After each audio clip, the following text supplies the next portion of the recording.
কখনো কি ভেবে দেখেছেন কেন কিছু নির্দিষ্ট সময়ে একজন ব্যস্ত মহিলা হঠাৎ কারোর সঙ্গে দেখা করতে চায়? কেন সকাল দুপুর বিকেল নয়, কিন্তু কিছু বিশেষ সময়ে এলেই তার মন নরম হয়ে যায়, চিন্তা বদলে যায় এবং সিদ্ধান্তও বদলে যেতে শুরু করে?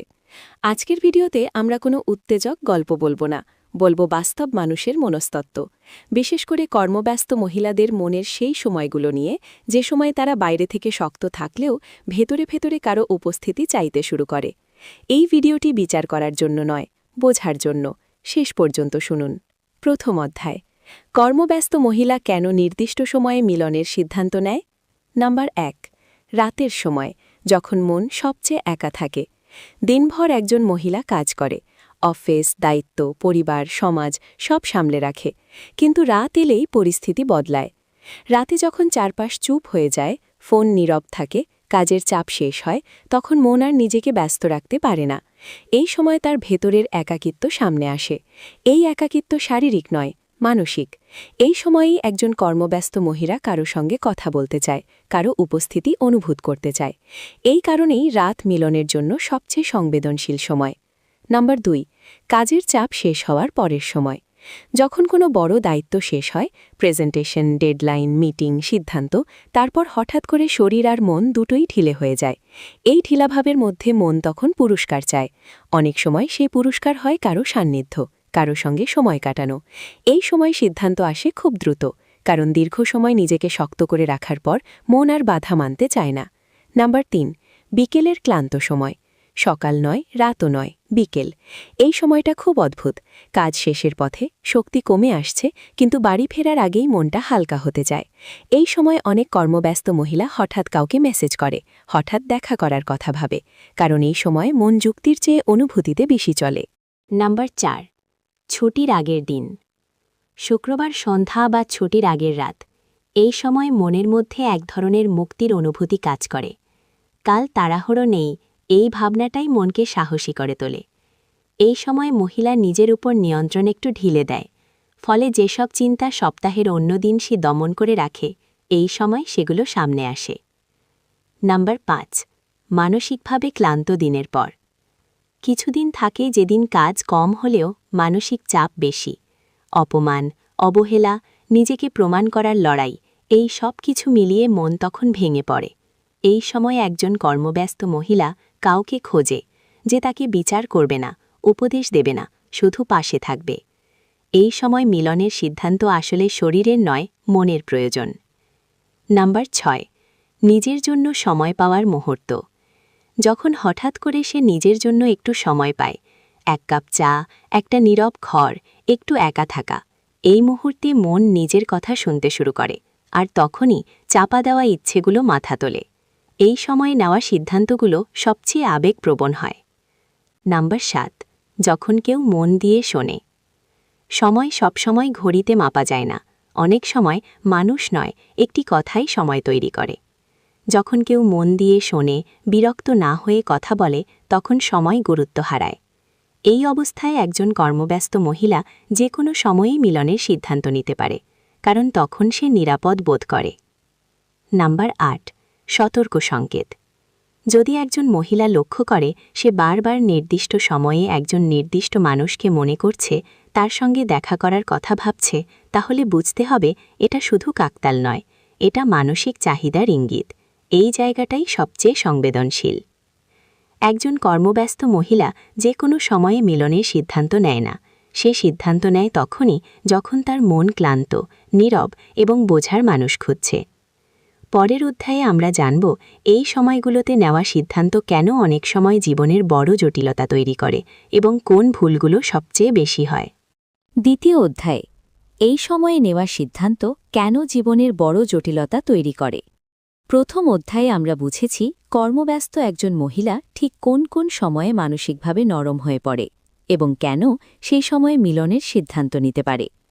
কিন্তু প্রশ্ন হল, এই সিদ্ধান্তগুলো কি তখনই শেষ হয়ে যায়, নাকি এগুলোর প্রভাব ধীরে ধীরে জীবনের ভেতরে ছড়িয়ে পড়ে?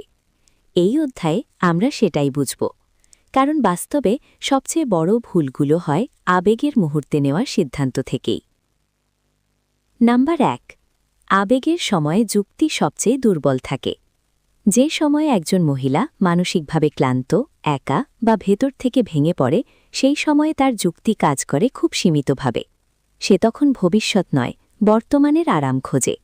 এই মুহূর্তে সিদ্ধান্ত নেওয়া মানে হল দীর্ঘমেয়াদী ফল না ভেবে তাৎক্ষণিক স্বস্তিকে বেছে নেওয়া। পরে যখন আবেগ কমে আসে, তখন সেই সিদ্ধান্তই প্রশ্ন হয়ে দাঁড়ায়। নাম্বার 2, সিদ্ধান্ত নেওয়ার পর অনুশোচনা শুরু হওয়া। এই ধরনের সিদ্ধান্তের পর অনেক সময়ই আসে এক ধরনের নীরব অনুশোচনা। বাইরে থেকে কিছু বোঝা যায় না, কিন্তু ভেতরে ভেতরে প্রশ্ন ঘোরে, আমি কি ঠিক করলাম? আমার কি অন্যভাবে ভাবা উচিত ছিল? এই অনুশোচনাই ধীরে ধীরে মানসিক চাপ তৈরি করে, যা কাজ, সম্পর্ক এবং নিজের ওপর বিশ্বাস নষ্ট করতে শুরু করে। নাম্বার 3, নিজের আচরণ নিয়ে সন্দেহ তৈরি হওয়া। এই পর্যায়ে একজন মহিলা নিজের দিকেই সন্দেহ করতে শুরু করে। সে ভাবতে থাকে, আমি কি আগের মতো আছি? আমি কি নিজেকে নিয়ন্ত্রণ করতে পারছি? আমি কি বদলে যাচ্ছি? এই আত্মসন্দেহ আত্মবিশ্বাসে আঘাত করে। আর একজন কর্মব্যস্ত মহিলার জীবনে আত্মবিশ্বাস ভেঙে পড়া মানে পুরো ছন্দটাই নষ্ট হয়ে যাওয়া। নাম্বার 4, সম্পর্কের ভেতরে অদৃশ্য দূরত্ব। যদি তার জীবনে আগে থেকেই কোনো সম্পর্ক থাকে, পরিবার, দাম্পত্য বা ঘনিষ্ঠ বন্ধন, তাহলে এই সিদ্ধান্তের প্রভাব সেখানে পড়ে। সে আগের মতো খোলামেলা থাকে না, কথা কমে যায়, মন অন্য জায়গায় থাকে। এই দূরত্ব শুরুতে চোখে পড়ে না, কিন্তু ধীরে ধীরে বিশ্বাসের জায়গায় ফাটল তৈরি করে। নম্বর 5, তুলনার অভ্যাস গড়ে ওঠা। এই সময়ে একজন মহিলা অজান্তেই তুলনা করতে শুরু করে। কার সঙ্গে সে বেশি স্বস্তি পায়, কোথায় সে বেশি বোঝা অনুভব করে, কোথায় সে নিজের মতো থাকতে পারে। এই তুলনা বাস্তব সম্পর্ককে ভারী করে তোলে, কারণ বাস্তব জীবনে দায়িত্ব থাকে, আর আবেগের মুহূর্তে থাকে শুধু অনুভূতি। নম্বর 6, সিদ্ধান্ত লুকানোর মানসিক চাপ। এই ধরনের সিদ্ধান্ত প্রায়ই গোপন থাকে, আর গোপন মানেই চাপ। কি বলবো, কি লুকাবো, কোথায় সাবধান হব, এই হিসাব মনকে ক্লান্ত করে ফেলে। একজন কর্মব্যস্ত মহিলার জন্য এই অতিরিক্ত মানসিক চাপ তার স্বাভাবিক জীবনযাপনকে আরও কঠিন করে তোলে। নম্বর 7, নিজেকে যুক্তি দেওয়ার প্রবণতা। এই পর্যায়ে এসে অনেক মহিলা নিজের মনেই নিজের সিদ্ধান্তকে যুক্তি দিতে শুরু করে। সে ভাবে, আমি তো কাউকে ক্ষতি করিনি, আমি তো শুধু নিজের জন্য একটু ভেবেছি। এই যুক্তি সাময়িক শান্তি দেয়, কিন্তু ভেতরের দ্বন্দ্ব দূর করে না, বরং ধীরে ধীরে সিদ্ধান্তের জটিলতা বাড়ায়। নম্বর 8, এখান থেকেই বড় ভুলের পথ শুরু হয়। সবচেয়ে গুরুত্বপূর্ণ বিষয় হল, এই পর্যায়ে যদি কেউ থামে না, তাহলে ছোট সিদ্ধান্ত বড় ভুলের পথে নিয়ে যায়। কারণ আবেগ একবার নিয়ন্ত্রণ নিলে পরের সিদ্ধান্তগুলো আর স্বাধীন থাকে না, তখন মানুষ পরিস্থিতির স্রোতে ভেসে যেতে শুরু করে। এই অধ্যায় আমাদের স্পষ্টভাবে দেখায়, নির্দিষ্ট সময়ে নেওয়া আবেগী সিদ্ধান্ত শুধু সেই মুহূর্তেই সীমাবদ্ধ থাকে না, তা ধীরে ধীরে আত্মবিশ্বাস, সম্পর্ক, মানসিক শান্তি এবং জীবনের ভারসাম্য নষ্ট করে দেয়। এই জায়গায় সচেতন না হলে একজন কর্মব্যস্ত মহিলা নিজের অজান্তেই এমন পথে এগোয় যেখান থেকে ফিরে আসা কঠিন হয়ে যায়। পরের অধ্যায়ে আমরা জানব এই জটিলতা থেকে বেরিয়ে আসার উপায় কী, কোন পর্যায়ে নিজেকে থামানো সম্ভব এবং কিভাবে একজন মহিলা নিজের মন ও জীবনের নিয়ন্ত্রণ আবার হাতে নিতে পারে। তৃতীয় অধ্যায়, এই জটিলতা থেকে বেরিয়ে আসার পথ এবং নিজেকে থামানোর সঠিক সময়। প্রথম অধ্যায়ে আমরা বুঝেছি কখন একজন কর্মব্যস্ত মহিলা মানসিকভাবে নরম হয়ে পড়ে। দ্বিতীয় অধ্যায়ে দেখেছি সেই সময়ে নেওয়া সিদ্ধান্ত কিভাবে ধীরে ধীরে জীবনের জটিলতা বাড়ায়। কিন্তু এই অধ্যায় সবচেয়ে গুরুত্বপূর্ণ, কারণ এখানে প্রশ্ন একটাই, সবকিছু কি এখানেই শেষ, নাকি এখনও নিজেকে সামলানোর সুযোগ আছে? উত্তর হল আছে, তবে সেই সুযোগ চিনতে জানতে হয়। নাম্বার 1, নিজের অবস্থাকে স্বীকার করার সাহস। সবচেয়ে প্রথম এবং সবচেয়ে কঠিন ধাপ হল নিজের কাছে নিজের অবস্থাকে স্বীকার করা। নিজেকে প্রশ্ন করতে হবে, আমি কি শুধু ক্লান্ত, নাকি মানসিকভাবে কোনো শূন্যতা অনুভব করছি? অনেক মহিলা এই জায়গায় এসে নিজেকে বোঝাতে চায় সব ঠিক আছে, কিন্তু ভেতরের প্রশ্ন এড়িয়ে গেলে সমস্যা আরও গভীর হয়। স্বীকার করা মানে দুর্বল হওয়া নয়, স্বীকার করা মানে সচেতন হওয়া। নাম্বার 2, সময়কে দোষ না দিয়ে কারণ খোঁজা। অনেক সময় আমরা বলি ওই সময়টাই খারাপ ছিল, কিন্তু বাস্তবে সময় কখনো একা সিদ্ধান্ত নেয় না। সিদ্ধান্তের পেছনে থাকে দীর্ঘদিনের জমে থাকা চাপ, অবহেলা, ক্লান্তি। এই কারণগুলো খুঁজে বের না করলে একই ভুল আবার অন্য সময়ে ফিরে আসে। তাই সময় নয়, নিজের ভেতরের কারণগুলো বোঝা জরুরি। নাম্বার ৩, মানসিক চাহিদাকে আলাদা করে চেনা। এই পর্যায়ে একজন মহিলাকে বুঝতে হবে সে আসলে কি চাইছে, শারীরিক সান্নিধ্য নাকি বোঝা হওয়ার অনুভূতি, নাকি শুধু কারো কাছে দুর্বল হতে পারার নিরাপত্তা। অনেক সময় আমরা ভুল জায়গায় ভুল চাহিদা পূরণ করতে যাই। চাহিদা পরিষ্কার হলে সিদ্ধান্তও পরিষ্কার হয়।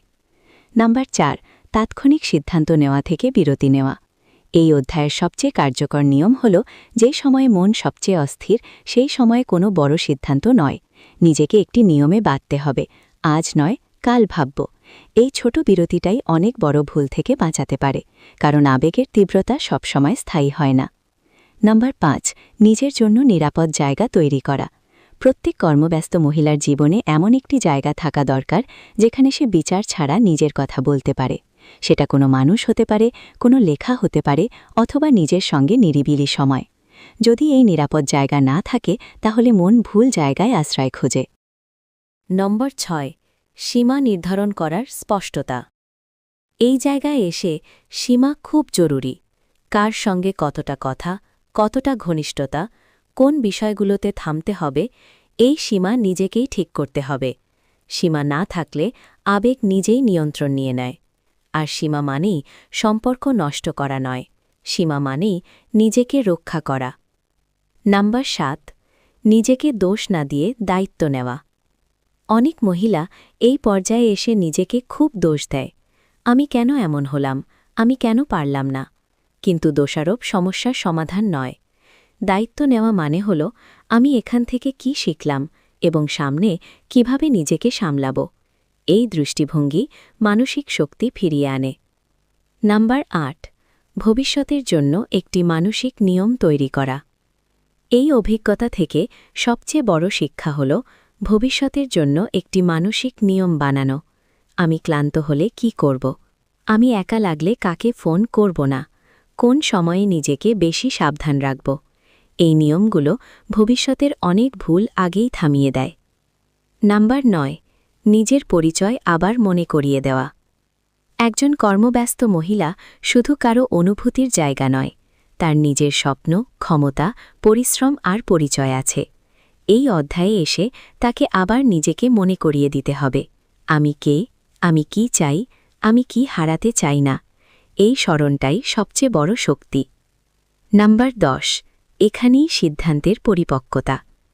সব শেষে আসে পরিপক্ক সিদ্ধান্ত। আবেগের ওপর নয়, ভয়ের ওপর নয়, বরং নিজের দীর্ঘমেয়াদী শান্তির ওপর দাঁড়িয়ে নেওয়া সিদ্ধান্ত। এই জায়গায় এসে অনেক মহিলা প্রথমবারের মতো নিজের জন্য সঠিক সিদ্ধান্ত নিতে শেখে। এই সিদ্ধান্ত হয়তো সহজ নয়, কিন্তু এটি সবচেয়ে নিরাপদ। এই অধ্যায় আমাদের শেখায়, আবেগের সময় নেওয়া সিদ্ধান্ত জীবনকে জটিল করে তুললেও সচেতন হলে সেখান থেকে ফিরে আসা সম্ভব। নিজেকে বোঝা, সীমা তৈরি করা এবং নিজের মানসিক চাহিদাকে সঠিক জায়গায় পূরণ করাই হল প্রকৃত সমাধান। এই জায়গায় যে নিজেকে সামলাতে পারে, সে শুধু একটি ভুল থেকে নয়, অনেক ভবিষ্যতের ভুল থেকেও নিজেকে বাঁচাতে পারে।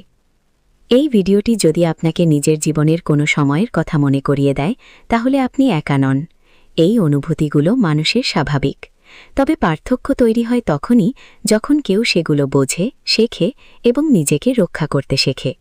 ভিডিওটি ভালো লাগলে লাইক করুন, চ্যানেলটি সাবস্ক্রাইব করুন আর কমেন্টে লিখুন আপনার মতে জীবনের সবচেয়ে কঠিন সিদ্ধান্ত কোন সময়ে নিতে হয়।